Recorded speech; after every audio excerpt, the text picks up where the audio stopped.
Hi guys. So ngayong araw ngayon, unfortunately kahapon is namatay isa sa mga pusa namin. And syempre nakakalungkot lang talaga. And malakas kasi yung ulan nun kagabi. Tapos hindi namin siya makita. Tapos nung lumabas kami kahapon, like nung nagliligpit na kami, nag-aakit kami ng mga gamit, matigas na siya. Like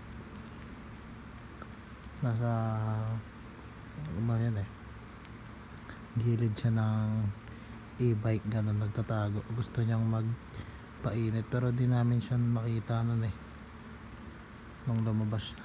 So ayun, di namin siya nasundo. Kaya sad, nilibing namin siya dun sa likod ng labs. And ngayong araw naman, medyo masakit lang yung ngipin ko kasi meron ako impacted wisdom tooth sa left side. So ayun, so sana mabunot na.